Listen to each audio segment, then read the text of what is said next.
Hello student. पिछला video आपने देखा होगा ट्रिग्नोमेट्री का। तो उसमें मैंने आपको ट्रिग्नोमेट्री के जो बेसिक्स है वो मैंने आपको बताए कि फॉर्मूले क्या है, टेबल बना के बताए थे मैंने आपको। तो उन्हीं का यूज़ करते हुए क्वेश्चंस कैसे होते हैं। तो आपकी 10th की बोर्ड की जो बुक है 10th क्लास की, उसमें 6 रिलेटेड 6.1 जो प्रश्नावली है उसमें बहुत ईजी सी क्वेश्चन है। उसमें से एक छोटा सा क्वेश्चन लेके आया हूँ मैं, सिंपल सा, ताकि उसका यूज़ बताऊँ कैसे हो सकते हैं, आप आराम से उनको कर सकते हो। जैसे ये वाला क्वेश्चन है, इसमें लिखा हुआ sine square 30 plus 2 cos square 45 plus 3 ten square 60। तो इसको अपन कैसे सॉल्व करेंगे। इसको सॉल्व करने का तरीका ये है कि आपको जाना उस टेबल पे, टेबल में जाके जहाँ पे साइन लिखा है, साइन थीटा लिखा होगा और यहाँ पे लिखा होगा 0 डिग्री, 30 डिग्री, 45 डिग्री, 60 डिग्री और 90 डिग्री। तो साइन की वैल्यू, साइन 30 वैल्यू कितनी है, साइन और 30, यहाँ पे जो वैल्यू है वो साइन 30 की वैल्यू है। तो आप जाके उस टेबल में देखोगे तो आपको पता चलेगा यहाँ वैल्यू है 1/2। साइन 30 की वैल्यू कितनी है, 1/2, यानी 1/2 इसकी वैल्यू है। और साइन स्क्वायर है तो आप स्क्वायर यहाँ लगाओगे, प्लस 2। बात करते हैं कोस 45, तो कोस यहाँ पर लिखा होगा। 45 की बात करें तो 45 यहाँ पर, तो यहाँ पे जो वैल्यू है वो कोस 45 वैल्यू है और वो वैल्यू है 1/√2, है ना। और उसका स्क्वायर, तो यहाँ पे भी स्क्वायर, प्लस 3 10 60। तो 10 और 60 जहाँ दोनों एक दूसरे को मिलते हैं वहाँ पे जो वैल्यू है वो आपकी 1060 वैल्यू, और ये है √3। 1060 वैल्यू कितनी होती है, √3। स्क्वायर के वजह से यहाँ पे इसकी जो वैल्यू उसका भी स्क्वायर हो जाएगा। अब देखिए 1 का स्क्वायर कितना होता है, 1 होता है। 2 का स्क्वायर 4 होता है, प्लस 2। 1 का स्क्वायर 1 ही होता है और √2 का स्क्वायर से रूट कैंसिल हो जाएगा, यहाँ पे आ जाएगा 2, प्लस 3। स्क्वायर से रूट कैंसिल हो गया, यहाँ पे अगेन 3 आ जाएगा। ये 1/4 है, प्लस ये 2 से 2 कैंसिल हो गया, यहाँ पे 1 आ जाएगा और 3 3 जा होता है 9। ये टोटल हो गया 10। 10 प्लस 1/4, 10 प्लस 1/4 को आप 10 1/4 लिख सकते हो। एलसीएम लेके भी सॉल्व कर सकते हो, लेकिन बुक में आंसर ये दे रखा है तो आपका आंसर ही हो जाएगा। तो बहुत इजी सा क्वेश्चन है ना। और ऐसे ही सारे क्वेश्चन है इसमें। सिर्फ इस एक्सरसाइज में सिर्फ 11th क्वेश्चन और 21 और 20 और 21 ये क्वेश्चन ऐसे, और 22 भी जो अच्छे क्वेश्चन है जिनको अपन आगे सॉल्व भी करेंगे। बाकी पूरी की पूरी एक्सरसाइज इन्हीं क्वेश्चन से भरी पड़ी है। आप टेबल में जाओ, वैल्यू पुट करो, सॉल्व करो, आंसर निकालो। सिंपल से क्वेश्चन आप करो। दिक्कत आए तो मुझे कमेंट करो, मैं उन क्वेश्चन को सॉल्व करवा दूंगा। अब बात करते हैं इस एग्जाम्पल की। ये आपके एग्जाम्पल है, अच्छा क्वेश्चन है और बहुत अच्छा क्वेश्चन एग्जाम में आने लायक क्वेश्चन है, इसलिए बता रहा हूँ। और जितना अच्छा है, जितना इंपॉर्टेंट है, उतना ही इजी है। देखो कैसे होगा। देखिए यहाँ पे देखा, if sine a plus B equals to 1, यानी साइन a प्लस बी की वैल्यू 1 है और कोस a माइनस b की वैल्यू √3/2 है, तब आपको a और b की वैल्यू फाइंड करनी है। जहाँ पे a प्लस b है वो 0 90 के बीच में, यानी a और b की वैल्यू निकाल के आप सम करोगे ना तो वो 90 से कम ही होगी या 90 बराबर हो सकती है, इससे ज़्यादा नहीं हो सकती। ठीक है, तो ये तो एक टीचर के ये हिंट होता है, तो इसको आप इग्नोर कीजिए। आपको तो ये देखना है, आपको दो इक्वेशंस दे रखी है। एक आपको दे रखा है कि sine a plus B equals to 1। एक आपको दे रखा है cos a minus B equals to √3/2, है ना। और आपको वैल्यू फाइंड करनी है और बी की। तो कैसे फाइंड करेंगे, आप देखिए। आपको वापस मैं इंडेक्स में लेके जाऊंगा और आपको इंडेक्स में लेके जाऊंगा जहां पे देखो यहाँ साइन दे रखा है ना, तो आपको साइन की लाइन में जाना है। साइन वाली लाइन में देखिए कि 1 वैल्यू कहाँ पे आती है। आप साइन की लाइन में जाके देखोगे तो यहाँ पे लास्ट में 1 आएगा, तो आपको पता चलेगा ये 1 वैल्यू किसकी है, ये साइन 90 की वैल्यू 1 है। किसकी वैल्यू 1 है, साइन 90 की। तो इस 1 की जगह आप ले सकते हो साइन 90। क्या ले सकते हो, साइन 90 डिग्री। और यहाँ पे आपके पास क्या चल रहा है, sine a plus B equal to sine 90। ठीक है, अब आप इधर आ जाइए। सेम जो आपने काम यहाँ किया तो वही काम आपको यहाँ करना है। कोस की लाइन में जाना है, टेबल के अंदर जो टेबल बनवाई थी ना मैंने आपको लास्ट वीडियो में, वही उस टेबल में आपको जाना है और वहाँ पे जाके देखना है, सारणी जो है उसमें जाके देखना है। कोस की लाइन में √3/2 किसकी वैल्यू है, तो कोस की लाइन में जाओगे तो √3/2 आपको यही मिल जाएगा। यहाँ पे यहाँ √3/2 यानी कोस 30 की वैल्यू, कोस 30 जो होता है ना, कोस 30, कोस 30 उसकी वैल्यू होती है √3/2। और यहाँ पे आपके पास में कितना है, कोस a माइनस बी।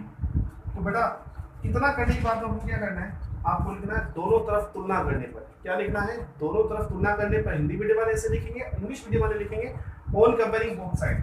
दोनों तरफ तुलना करने पर या on comparing both side.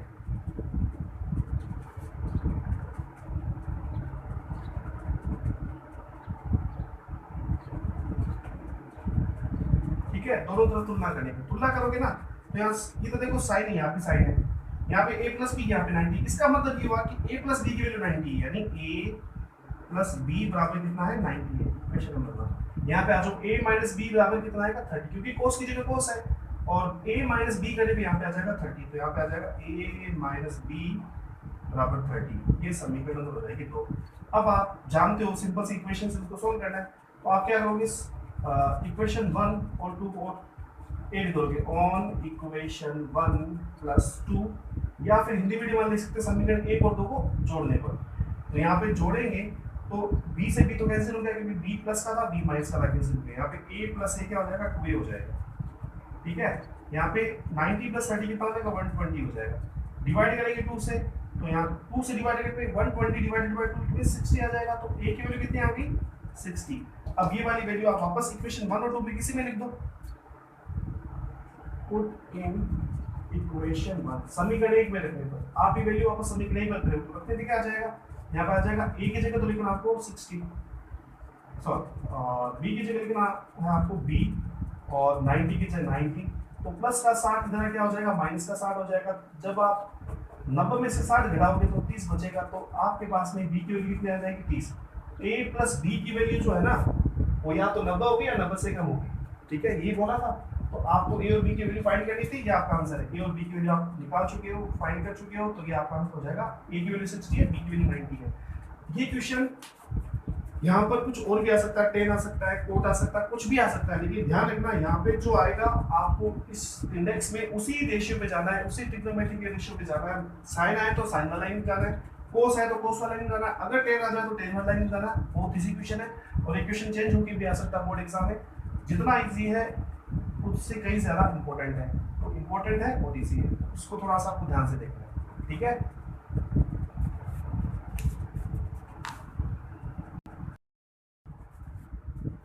Yes student, 6 exercise के कुछ और क्वेश्चन है, कुछ और इंपॉर्टेंट क्वेश्चन है, वो मैं आपको बता रहा हूँ। जैसे आपके 11th क्वेश्चन है, और 11th क्वेश्चन में 3 क्वेश्चन है, इसमें मैं क्या करना है, एक्स की वैल्यू फाइंड करनी, find the value of x in the following. 3 question थे, उसमें से जो सबसे थोड़ा टफ वाला वो मैंने लिया, इससे पहले वाले दोनों इजी है, इसके कंपैरिजन में इजी है ना।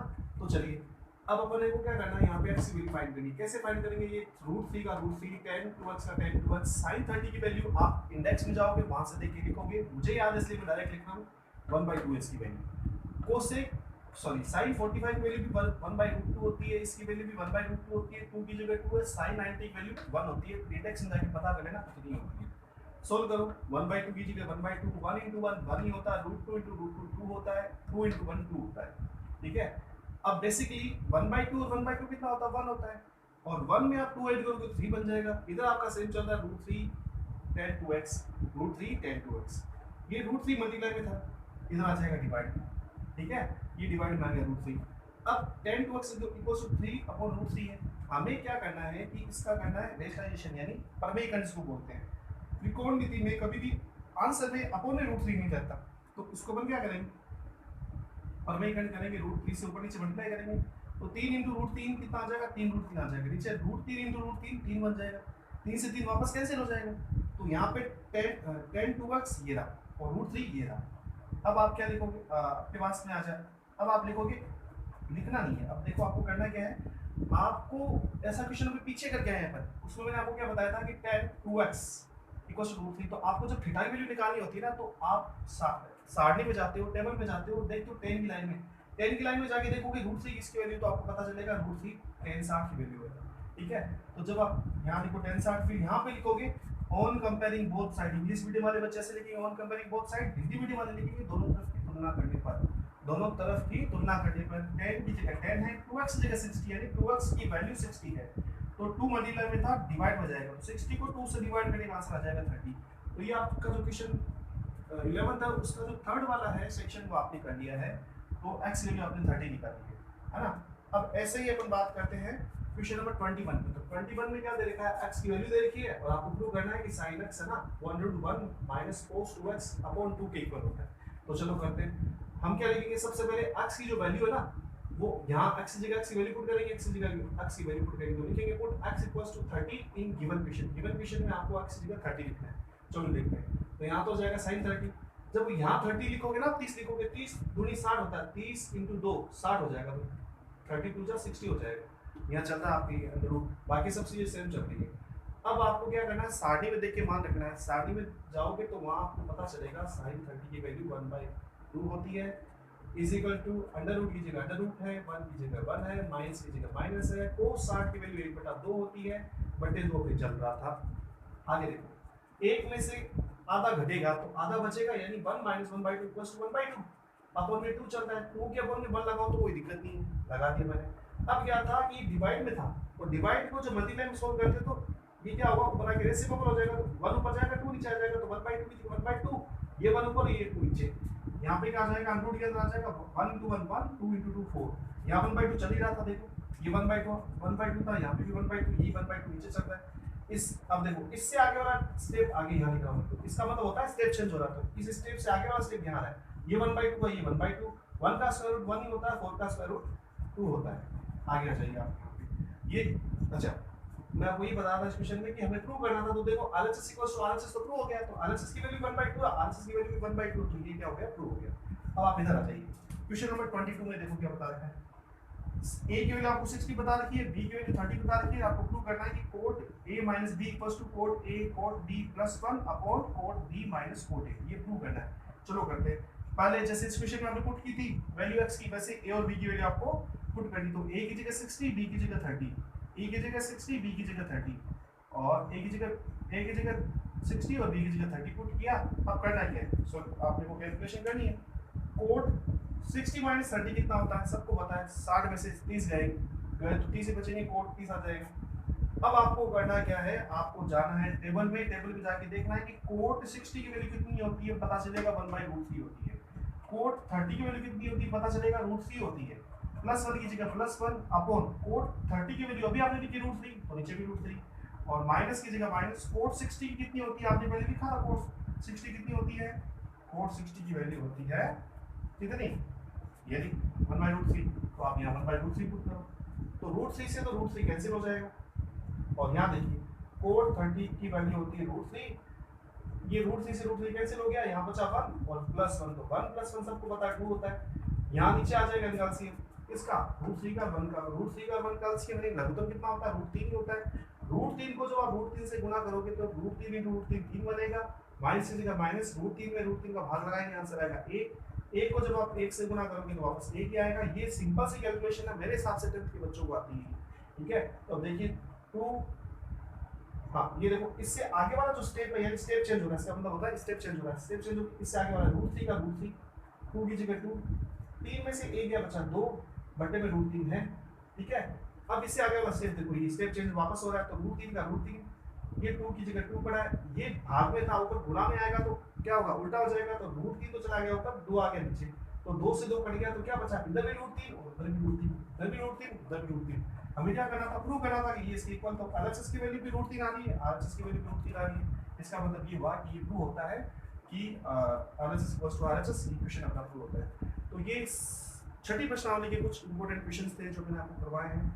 अब छठी प्रश्नावली बहुत ईजी है, आप देखना, अगर आपको कोई क्वेश्चन नहीं आता तो मुझे कमेंट करना, मैं आपको वो क्वेश्चंस भी करवा दूंगा। बाकी मेरे हिसाब से 10th की सबसे इजी जो एक्सरसाइज है, सबसे इजी जो प्रश्नावली है वो छठी प्रश्नावली है, तो आप आराम से कर सकते हो। टेबल बनाना सीखो, टेबल से वैल्यू पुट करना सीखो, और उसको कैलकुलेट करके वैल्यू निकालना सीखो, बहुत ईजी है। एक्सरसाइज करो, दिक्कत आए तो मेरे से शेयर करो, ठीक है।